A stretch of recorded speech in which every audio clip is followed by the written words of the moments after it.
और फ्रेंड्स एक छोटी सी इन्फॉर्मेशन और देना चाहूँगा कि अभी ना इस मंदिर का भाई बहुत बड़ा कॉरिडोर बनने जा रहा है। जो मंदिर के बैक साइड पे ना जितने भी होटल है, धर्मशाला है, रूम्स है, भाई वो सभी के सभी 3 महीने का टाइम दे दिया गया और उनको भाई पैसा भी दे दिया गया है। पैसा इतना दिया गया ना भाई, वो सब खाली करने के लिए तैयार हो चुके हैं। अभी मैं बताता हूँ आपको, कम से कम ना मान लो कि एक 100 गज का फ्लैट है, 100 गज का भाई प्लॉट है, पूरा का पूरा होटल है।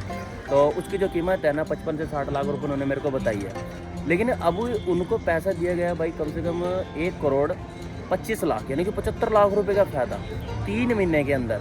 तो ये एक सबसे बड़ी बात है, क्योंकि भाई आसपास के वो तो एक ही होटल था, उसके साथ में काफ़ी सारे होटल है, गेस्ट रूम है, धर्मशाला है, दुकान है, सभी को पैसा मिल रहा है भाई भरपूर। तो अभी 3 महीने के बाद यहाँ से सारा का सारा भाई जितनी भी पीछे दुकान बनी हुई है इस तरह की, सब खाली कर दी जाएगी, सब की सब। अगर अभी तो मार्च है, मार्च अप्रैल मई तक का टाइम है, उसके बाद भी आपको कॉरिडोर, भव्य कॉरिडोर तैयार होने वाला है सोमनाथ महादेव मंदिर के पास।